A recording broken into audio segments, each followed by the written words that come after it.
What's up, y'all? It's your girl, Lady Miz, and you are tuned in to From the Ground Up Productions. And today, we are interviewing the pioneer female rap artist, Sweet LD from OakTown 357. Keep us live.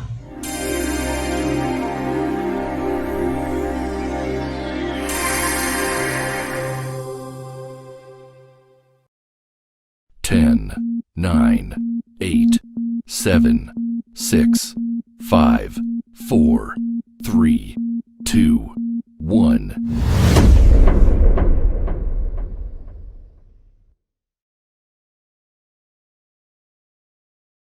Welcome to the podcast from Doug Ground Up Productions with hosts Lady Miz and Ray.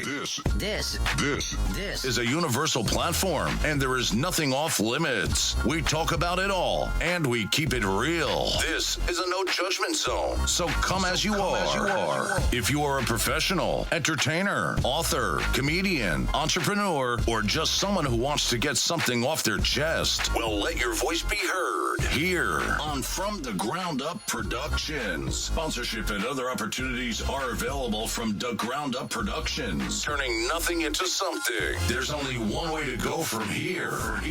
And now, here are your hosts, Lady Miz and Ray. Yeah, what's good, everybody? Happy Monday. It's your girl, Lady Miz, and my co-host, Ray. You are tuned in to From the Ground Up Productions, and there is only one way to go from here. All right, y'all. Today we have a very special guest that we have on the show today. Today we have a pioneer female hip-hop artist, Sweet LD from OakTown 357. Let's bring her on to the show.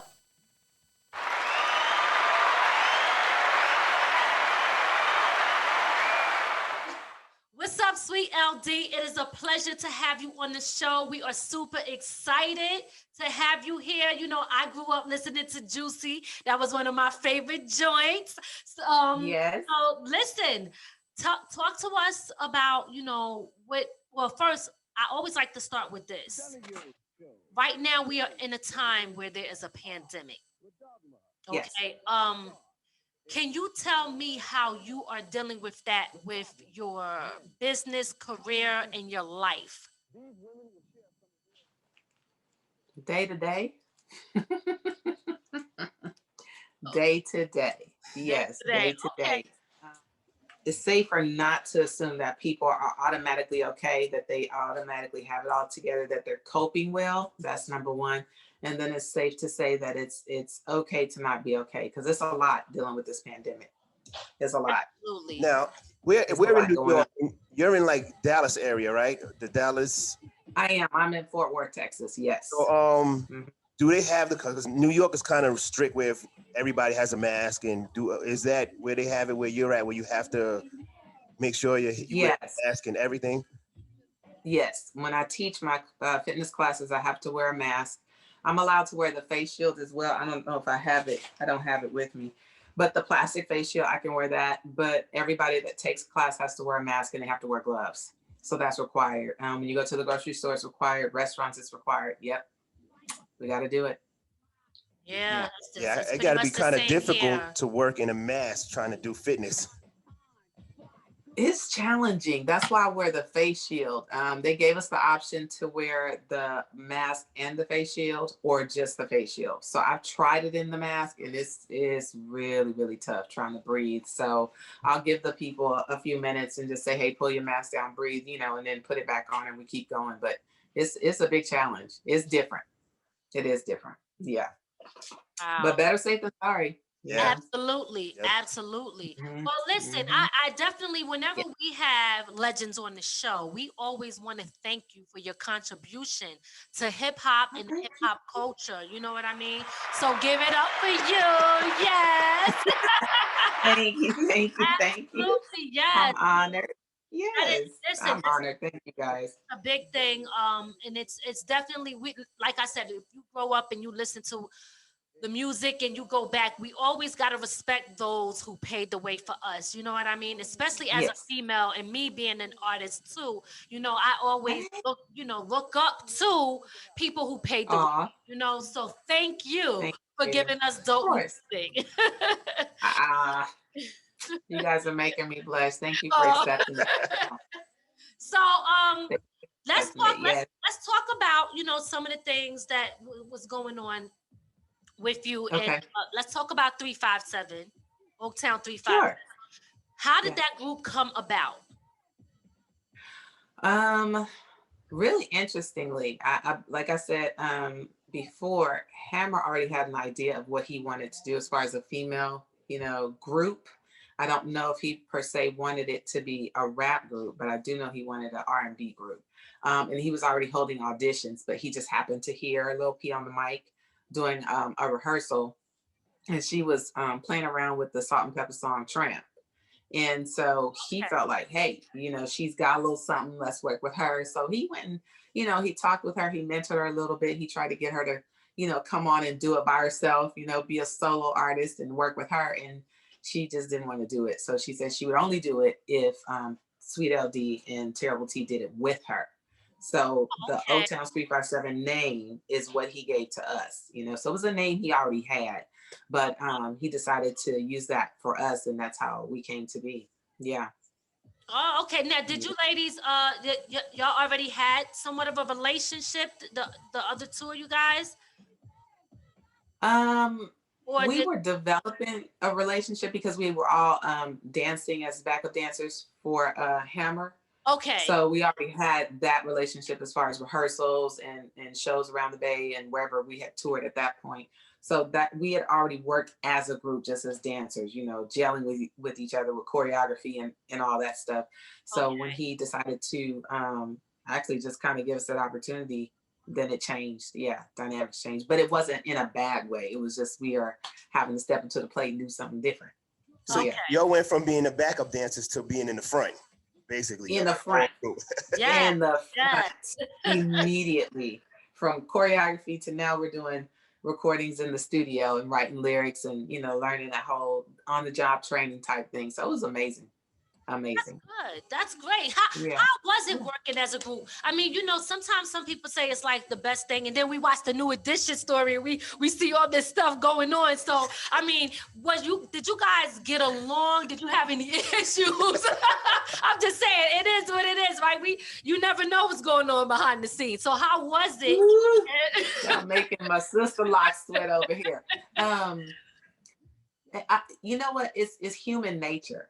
Because you're in a new, you know, experience. And so you're going to have some bumping of the heads and all that stuff. But I believe when we first started doing the rehearsals, the recording, there was no bumping of the heads. We were just trying to figure out how we fit into this new dynamic, what we could offer, how to grow into it, you know, because it was all new to us. So it was like, oh, wow, we're doing this now. And we had a lot of fun. I remember laughing a lot. I remember helping with lyrics.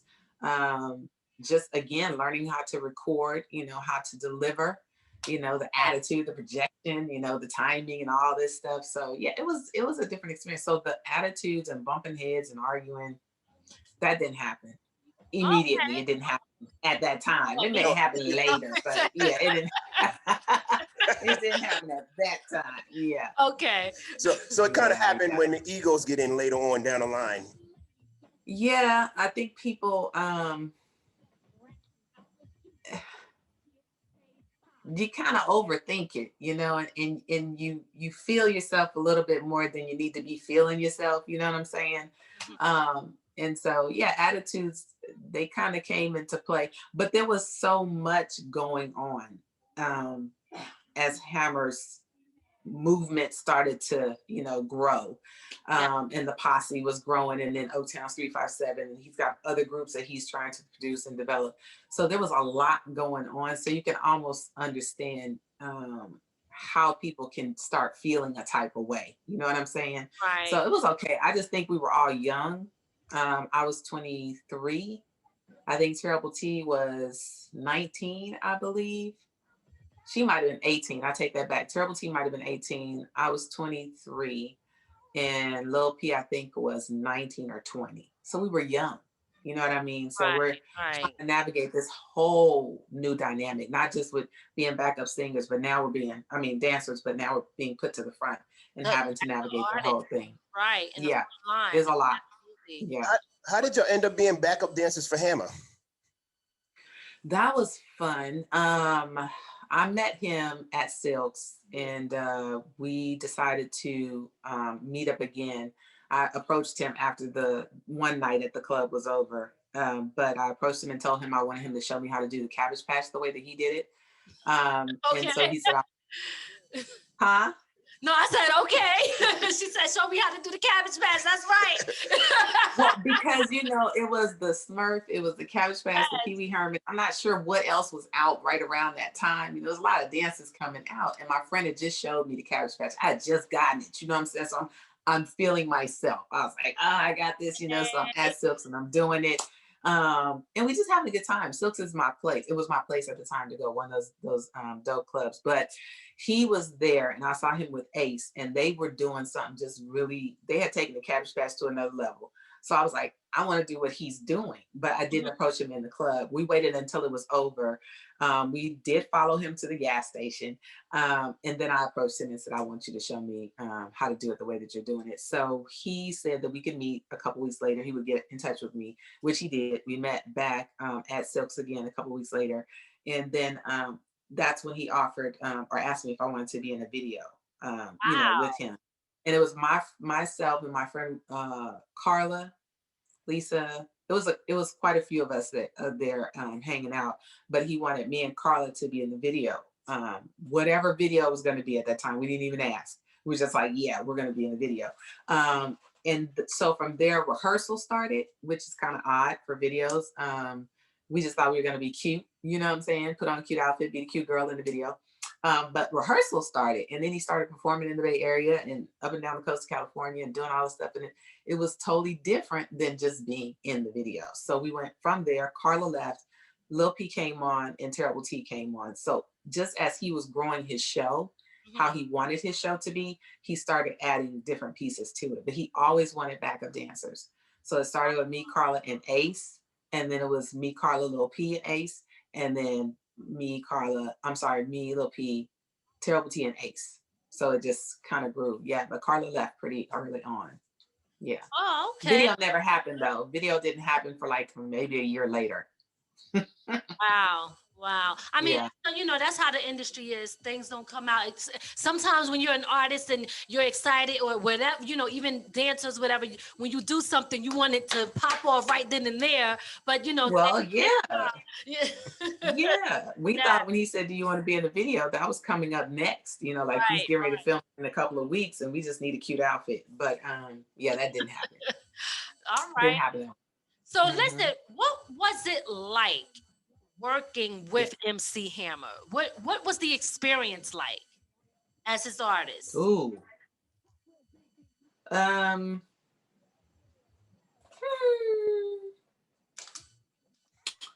It's okay. Let it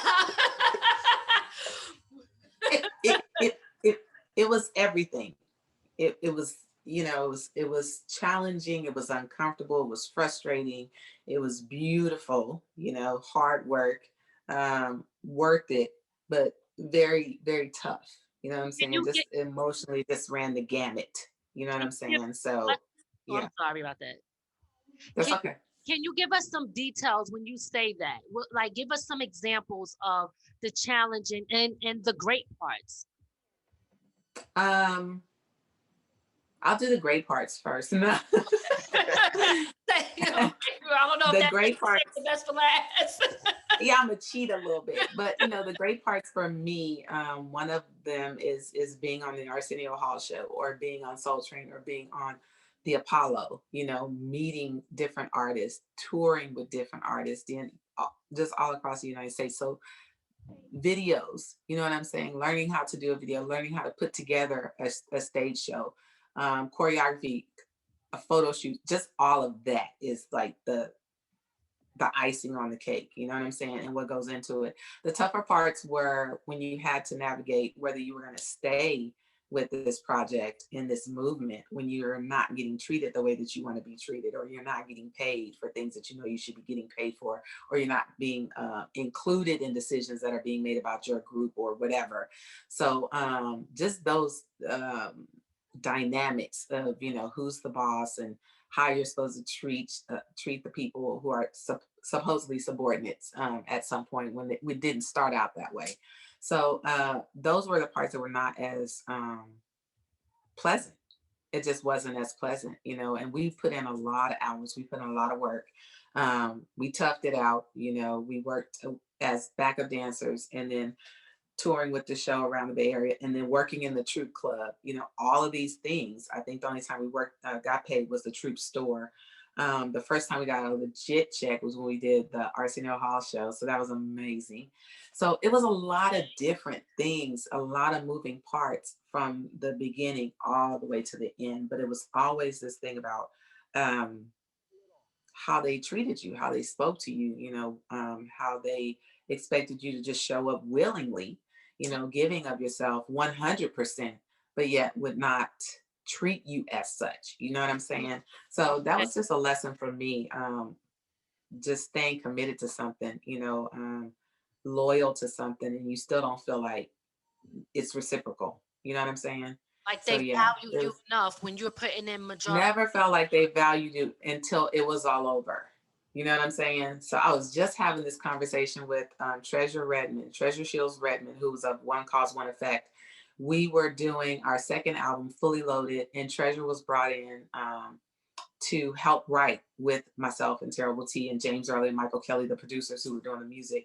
And I just told her I'd done an interview and they played That's Why We're Doing It off of the second album.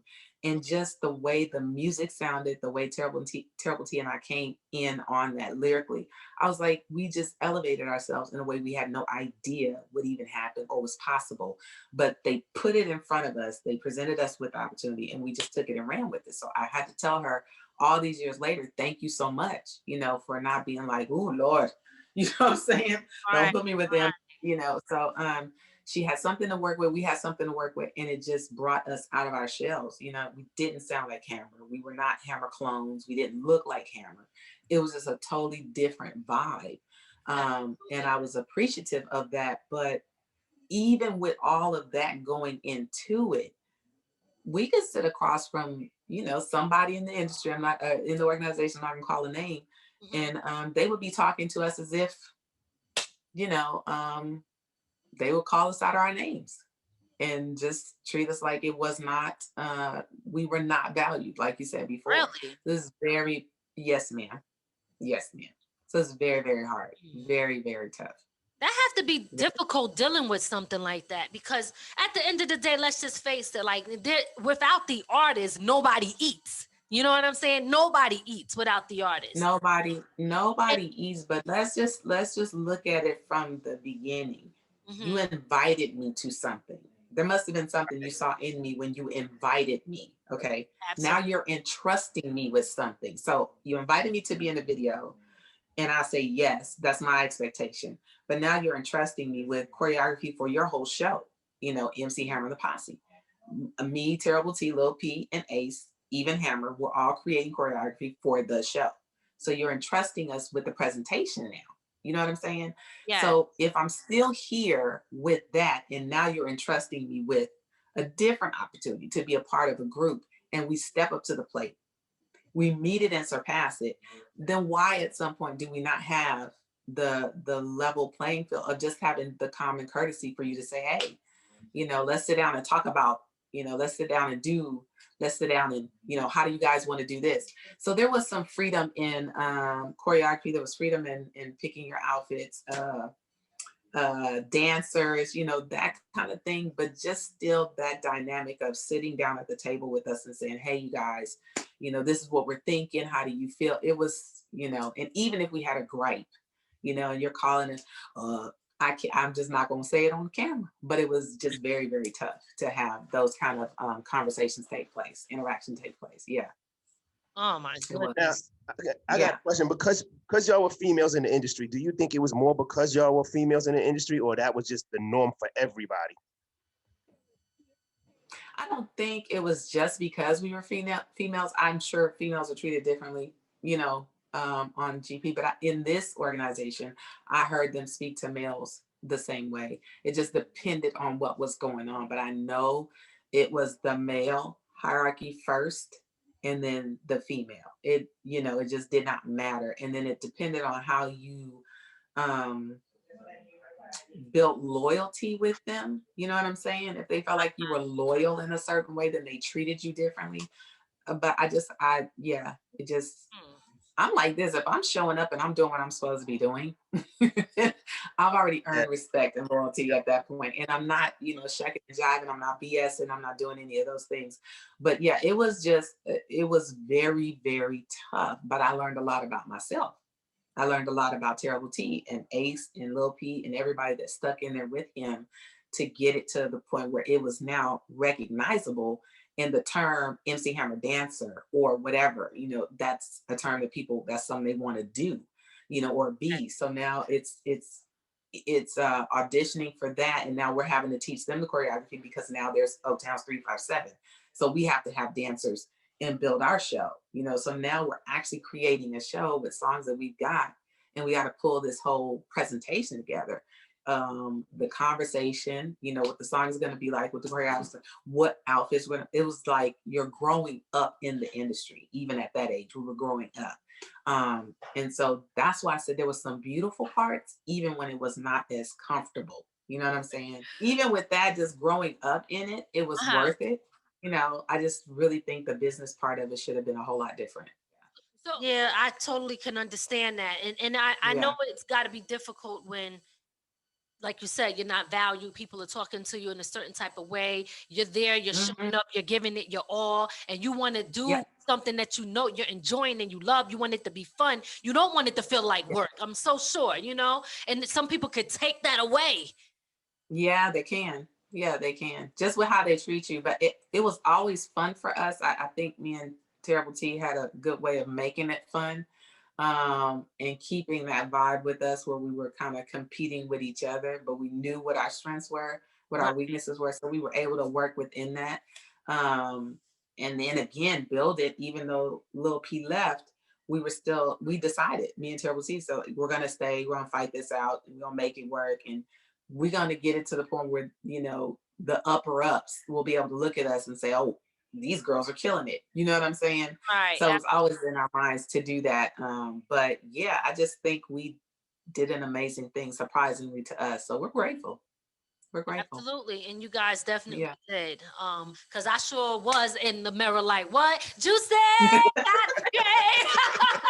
Got him cold, going mad. What? I was trying all those moves. And y'all had it sexy and cool and dope all at the same time. And all the girls wanted to be that. Yes. We learned about all of that. So amazing. Yes. So let me ask you, do you guys, well, I'm sure you still are in touch with everyone. Do you still talk to MC Hammer too, and all the ladies? Do y'all all still have a relationship?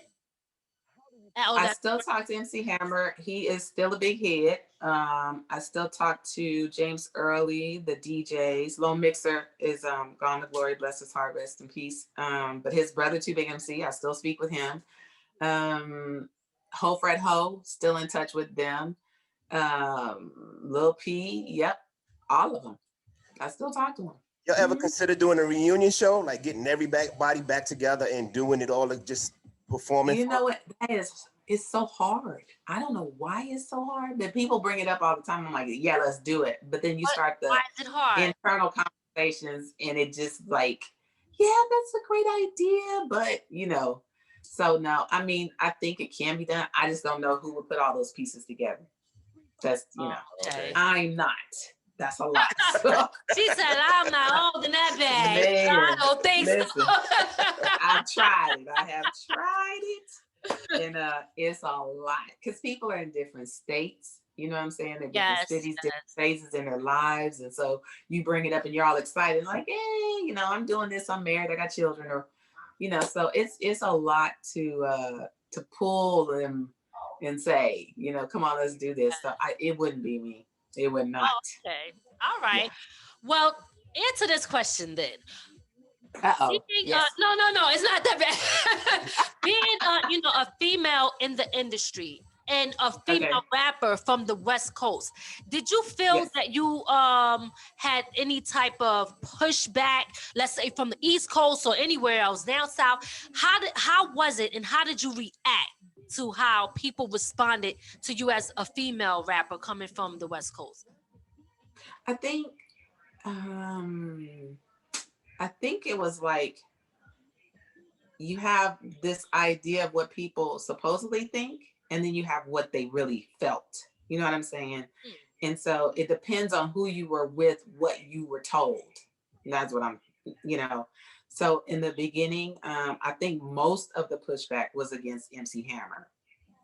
Not MC Hammer and the posse. I think most of the pushback was him, So we were one.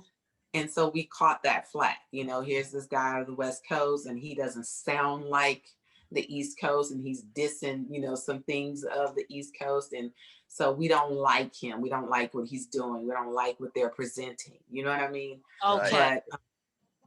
But I believe that MC Hammer, the posse, and then his whole movement, because of what happened, there's no way you couldn't respect it. You know what I'm saying? So now years later, when I speak to people from the East Coast, there's a level of respect, like, hey, we're not comparing you. You know what I'm saying? That you guys did what you did, and we give you respect for that. Oh, we loved OakTown's 357. You know what I'm saying? We love what y'all did. So it depends on who you're talking to. I'm not saying that there wasn't any animosity. There probably was. There probably was some tension. This is a new dude out of the West Coast. He doesn't sound like what's been known as hip hop and MCs and all this. He's not known or accepted as that. This is our standard. So if you're coming with something different, we ain't got time. You know what I mean? But at that time, you had all different kind of artists actually coming out. Not just MC Hammer, but they had a different sound. It wasn't the East Coast sound. You know what I'm saying? So he had to make his way. He made his way. He had to prove his point. He proved his point.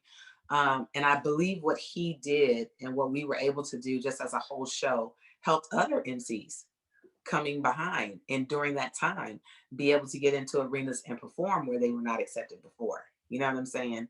So there was a lot of dynamics going on. And sure, they wanted to kind of buff him a little bit, but you really cannot, you know what I'm saying, at this point. So I just think it depends on who's having the conversation, what they're trying to say. If they're trying to say this GOAT conversation, who's the greatest of all time, or if you're trying to say, this person's lyrically was whatever, you have those standards that people still want to have these conversations about and play those dynamics with it. But I just feel like it's a, I don't know if I want to say collage or whatever, but you have all of these pieces that each artist brought to hip hop at that time.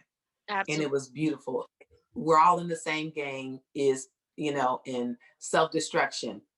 2 songs, but saying the same thing from different coasts. You know what I'm saying? You can't say you can't say you missed the message. You know what I'm saying? Or I prefer this message because you understand what I'm saying? So it was like you have all these people coming in with their expressions of hip hop, and it just made the whole picture beautiful. So we just had to get to that point. Yeah. Absolutely, I totally agree. Do you still write music, or did you leave it all alone completely? No, I really didn't leave it all alone. I still write poetry, and that's what my music was always. It was always poetry. So even we did help and contribute writing lyrics. On the first album, that's when I realized that my writing could be, used as a rap. But the second album, a couple of my poems were actually taken and made into rap songs. So it's Come Back to Me.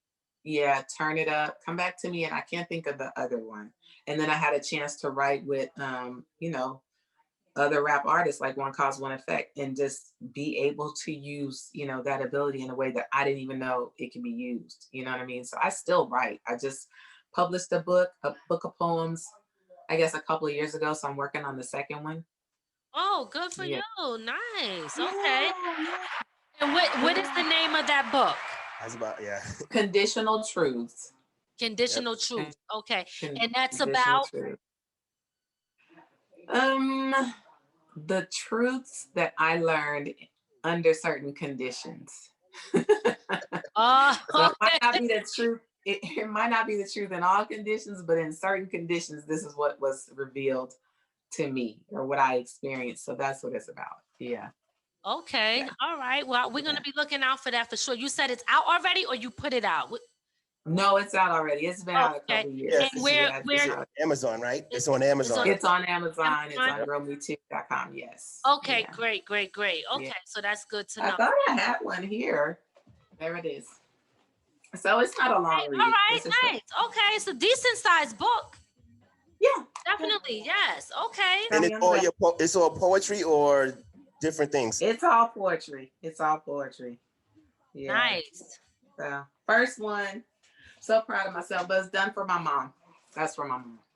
Oh, that's beautiful. Beautiful. Yeah. For your mother. Yes, for my mom. She's been my number one poetry fan since I was like 10. Oh. So she always said, please put a book together. Please put a book together. So I finally did it. Okay. So yeah, for her and my boys. Yes. Nice. Yes. Beautiful. Yes. So let me ask you. Yes, ma'am. Now, to my understanding, you're from Houston, but then you went to the West Coast and now you're back in Houston. Is that the deal here? I was born in Houston. Mm-hmm. We left when I was 6. Yes, I think it was 6. It was 6. And then we moved to the Bay Area and I was raised there. I left there coming back to Texas. Not really my intention, but I think I came back here when I was, I want to say 36, 37, something like that. Okay. And then I met my husband. So, we have 2 boys. So I'm here. Oh, beautiful. So you got your family out there. That's nice. Yeah. Yes. When you got influenced to the industry, period, rapping, dancing, was it when you were young in Houston? Did that happen in LA?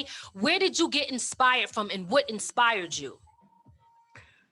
Dance has always been something I've done.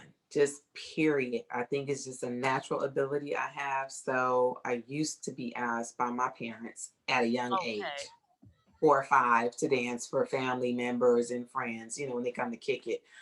When I got to Oakland, I just did it in school, modern jazz, tap dance, stuff like that. And then of course, dancing in the club. So it was nothing where I thought I was going to go to a dance school and get formal training like that. It was never like that. It was just, I just love to do it, and I still do it just randomly around the house, honestly, for real. Nice. Okay. Yeah. So the industry exposure comes from my cousin, Patrice Banks, who was a musician and singer with Graham Central Station. So she would spend a lot of time at our house, and that group would come to the house. Larry Graham, all of them would come to the house where my mom and my brothers lived and my stepdad lived, and they would just hang out. So she would take me to the studio with them. I saw them record and do their thing, but I never thought that I would even be in the music industry myself. I did not know I didn't know that was going to happen.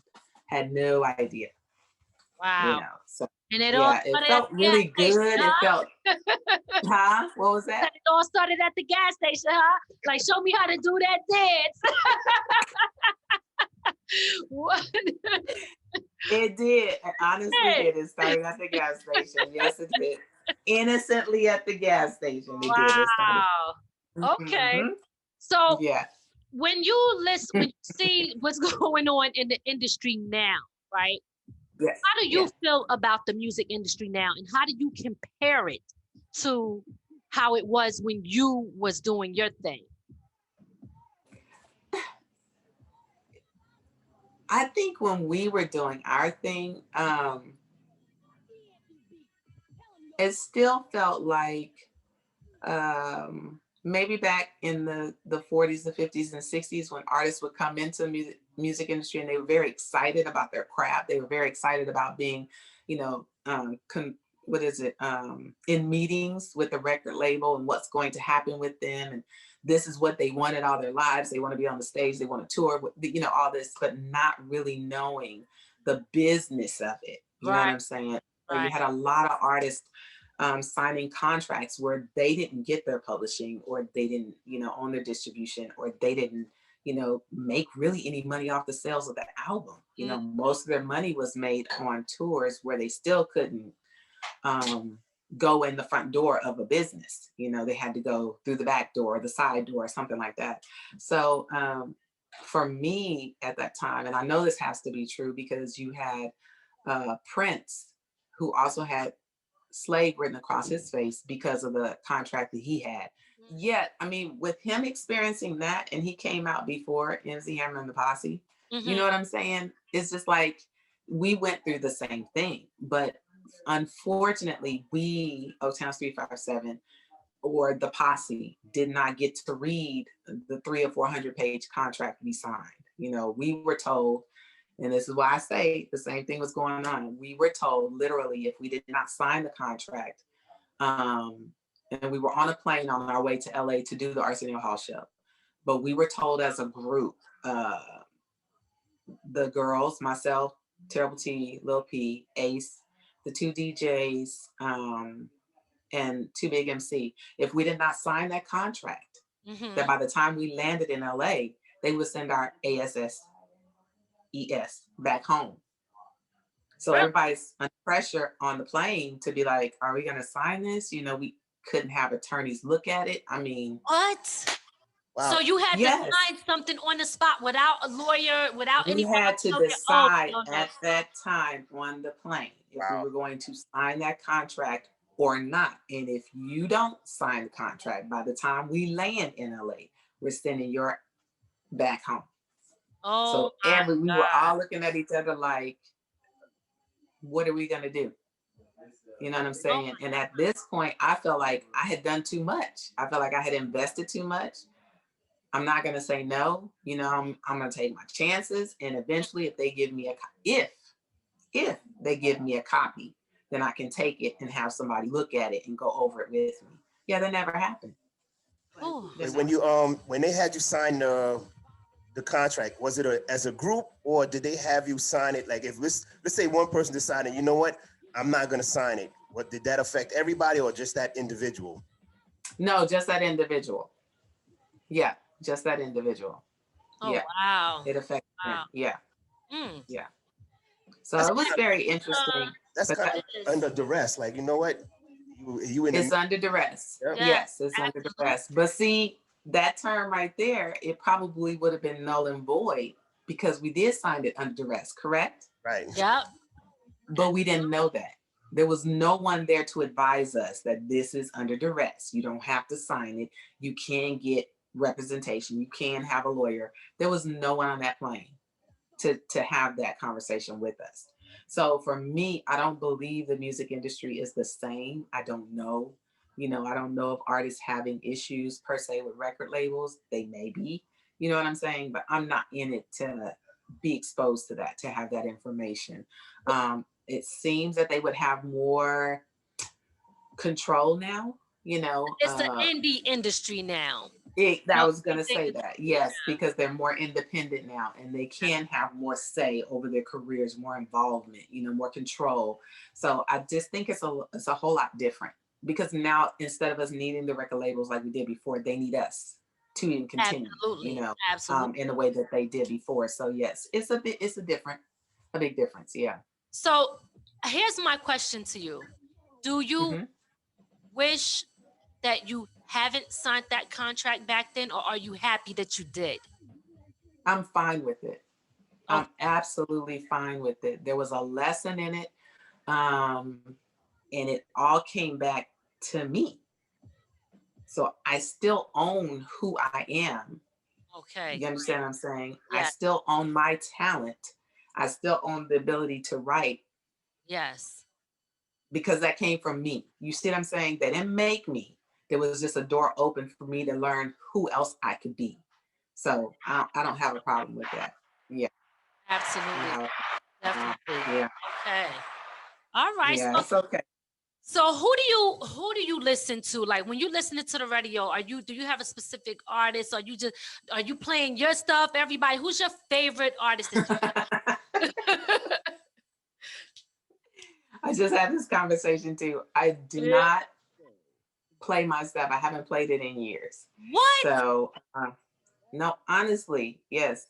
So honestly. you see when I'm putting the volume up and I'm playing Juicy. I love it. I love it because it takes me back to like the first time you heard it on the radio. It's like, oh my God, you know what I mean? But me playing it, I don't know. I don't know what that is. It's almost like it's hard to hear my voice. You know what I mean? Yeah, I know. But the other part to that is when I do play it, there's an appreciation like, oh my goodness, you know, this is what I did. This is amazing. You know what I mean? So it's cool. I listen to everything though. If it feels good, I'm listening to it. So I heard a song yesterday. It was Jason Derulo. Is that his name? I think it was Jason Derulo. And oh my God, the guy from Maroon 5, I cannot think his name. I know who you're talking about. It skipped my mind. I know who you're talking about. You know who I'm talking about, right? Adam Levine. Adam Levine? Yes. Separately, I like them. But that song that they did together, no. You know what I'm saying? My son... No. Oh God. That is not good. I don't like that song. I forget I just heard it yesterday. So I listened just to kind of see what's out there. I teach fitness dance. So the music I use for my classes, Afro beats, some hip hop, R&B, salsa, merengue, cumbia. I use all of it. So I'm listening to the radio quite a bit. I just heard Jasmine Sullivan, Pick Up Your Feelings. So I'm going to use that. Usher has a new one called... Is it bad? What is his new song? Usher has a new one out. Does he have a video for that? Because I think I seen something. It's a video out for that, right? But who's so nice? What's her name? Is featured in it? LMA? It's not that one. I know what you're talking about. Not the one with not LMA. that one. Okay. I know he got one with Summer Walker. No, not that one. This one is him by himself, and it's kind of slow, but it's nice. So I'm going to use that in my class. But that's what I do. I'll listen to them and see if I can use it in my class. You know what I mean? Okay. So I listen to a lot of stuff just to kind of see how it feels. And then I just listen to music. There's no one particular artist. If I hear a song and I'm like, oh, that's dope, I might use it in my class. Or I'll look the artist up on Spotify. I love Spotify. And I'll download the album. But yeah, there's no one particular artist right now for me. For life, it'll be Prince. Yep. Oh, okay. All right. Now, when you teach in your class, are people surprised when they find out that you was a part of OakTown's 357? They are surprised because I don't tell people right off the bat. They are surprised. Yeah. Because I think people, if I tell them that, my whole thought process was if I told them that, they're going to come to class and think they're going to a concert. Okay. Or we're going to be doing some of the choreography from the show or something like that. They can't do the choreography from the show. You know what I mean? Like me, I would be like, come on now, let's do this. You know what we're not going, we're not doing this. And we're not doing that. I don't know if they can do the Cabbage Patch, you know what I'm saying? Robocop, I don't know. But I didn't want people thinking they were going to come in and see that. So I didn't say anything. And then I didn't want to be judged on that level. It's like, I'm a fitness instructor. So let's see how I can learn how to, be that and do that on stage. So yeah, I didn't tell anybody. Okay. People know now, but initially I was that. Are you surprised when people come in and know it? Yes. I am surprised when people come in and know it. And you can almost tell because they're looking at me a certain way. Or they'll actually come up and go, I just want to tell you, I know you don't want people to know, but oh my God, I used to watch you guys. I'd be like, oh Lord. Oh Lord, have mercy. So yeah. Okay. But it's interesting. Yeah, I get surprised when people actually know. So let me ask you this: what would you tell your younger self back then now, based off of the information that you know now and what you've been through in the industry? I mean, we would like to think that we would tell ourselves something different. Mm-hmm. But honestly, I think I knew better and my intention was to do better. But honestly, because I believed in myself, not fear of the other people or the circumstances or the situation, but just because I believed in myself and my ability to deal with this and make it better, I still think speaks to who I am as a person. You know what I'm saying? Okay. So I still learned in that environment. I still learned. I can appreciate myself a different way. I did speak up for myself. I did get into a lot of verbal fights. I think the only thing is I wish I may have shared a little bit more with people who I felt were supportive. You know what I'm saying? Okay. Learning who to lean on and how to lean on those people and let those people be there for you, because mentally it was very challenging, because it's challenging emotionally, and you're trying to balance not telling people, so they're like, you need to get out of there, and then balance the fact that you want to fight this through because you can handle it, and maybe you can make a change, maybe you can make it better. So yeah, it's kind of hard to tell myself what I would say, to do any differently. Because my mom told me, if you feel like it ain't cool, you tell them it ain't cool. Right, talk to them, say Absolutely. what you got to say. I did that. You did that. Yeah. So if you had to give advice to anyone coming up, what would you tell an artist that's getting into the industry? What would you say to them? What advice would you give based off of your personal experience? Or even, it don't even have to be. Don't be afraid to speak up for yourself. Don't be afraid to stand, and don't be afraid to leave. If it ain't cool and you see what you see and it's not changing even after you have said something, do not be afraid to leave. Okay. Don't be afraid to leave. Yeah. It's not always meant for you to stay in something and believe that you can make it better. You know what I'm saying? Give so much of yourself that you think the more you give, the more you show, the more you know what I'm saying? They'll see it. No. Reciprocate that's not, but it ain't. Yeah, it's not always good to do that. You know what I'm saying? It can wear somebody else out, and it can make you leave something that's really good for you later on down the road. You kind of need to grow up a little bit. So people need to be okay with leaving when it's not, in their best interest. They're not comfortable. They're not getting what they need or what they expected. And it's okay. Leave. Okay. I would tell them that. I just think that the business aspect of it, people, that's the hardest part to me. It's like, why people don't share that? Why not share what the real business aspect is expected? What are my points supposed to be for distribution or publishing?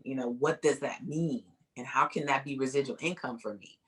How can I go eventually and own my name? You know what I'm saying? Trademarks, all of that. What does that mean? And share that with people as they're coming into the business. Yeah.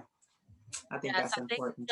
A lot of people don't want people to know that because they want to take advantage of them, That's the sad part, though. It's like, why? That's the You're not going to miss out on the money. You're not going to miss out on the money. The money is going to be there.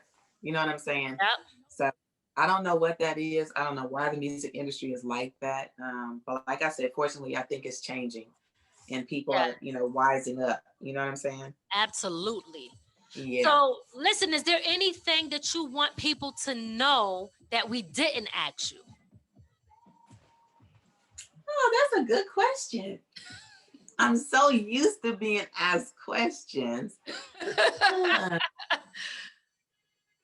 Let me see. It's something we didn't cover, and you felt like I want people to know this, or I want people to know this about me.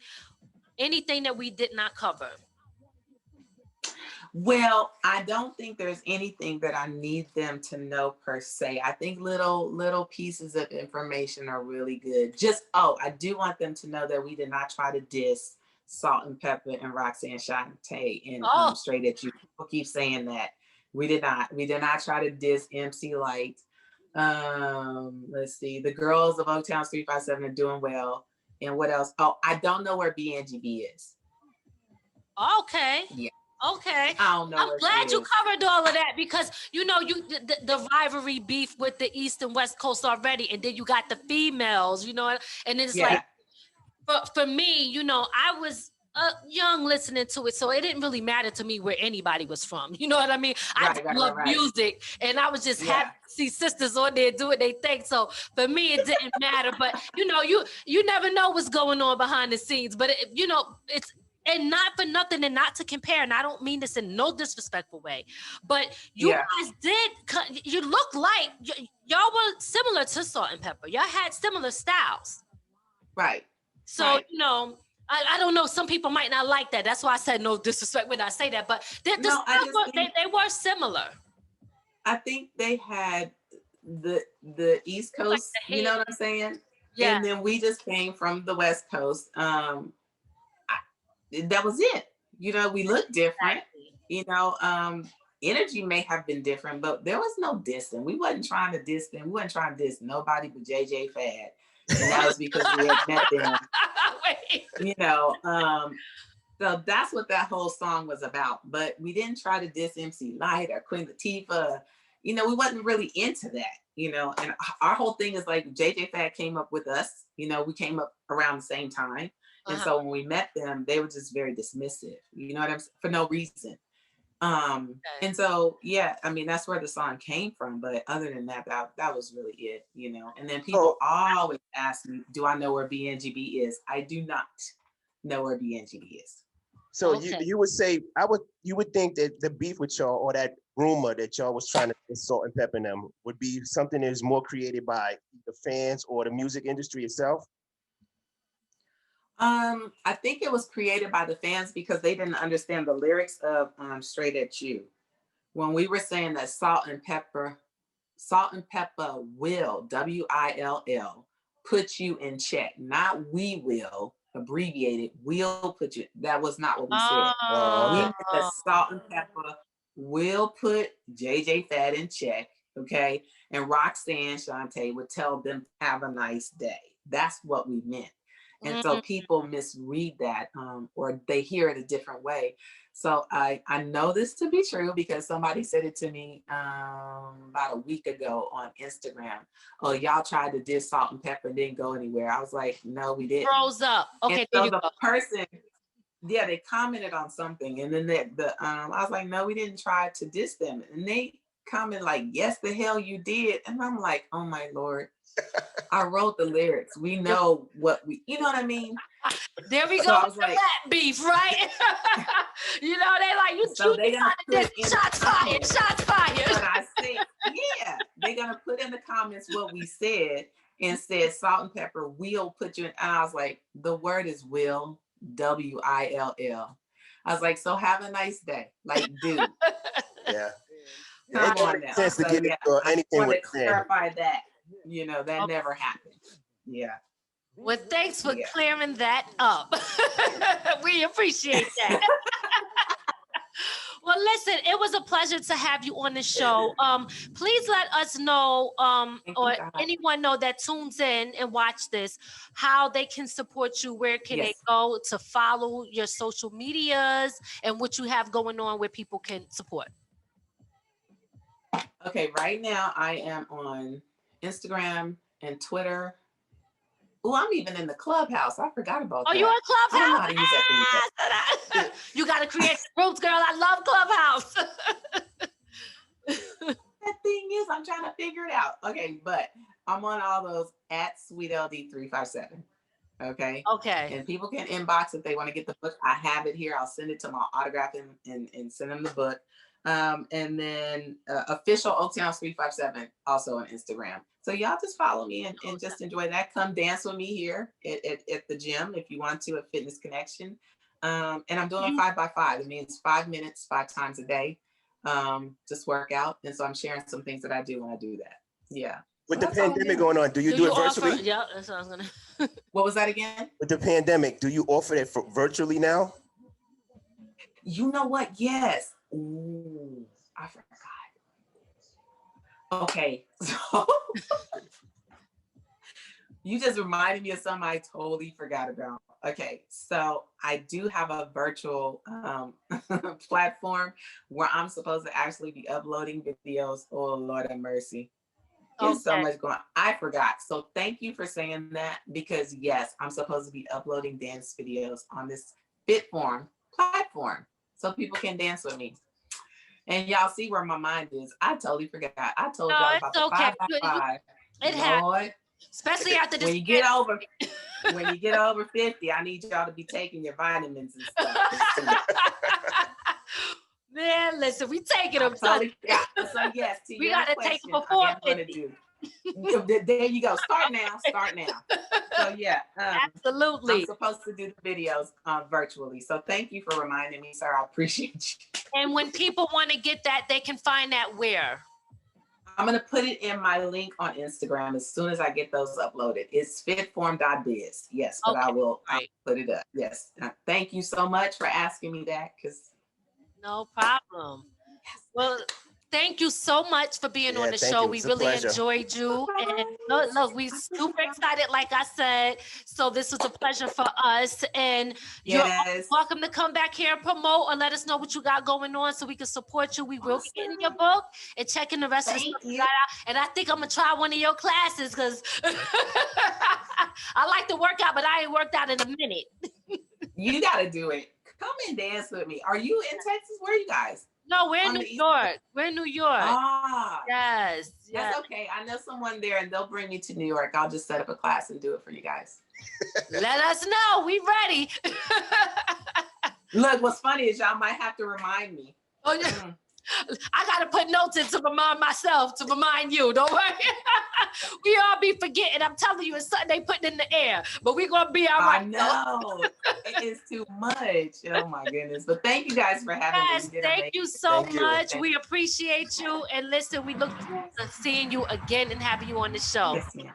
Peace. Thank you so much. Take care. Take care. Okay, do I just end it? Yes. That's right. Rock out for it. From the ground up. From the ground up. There's only one way to go from here.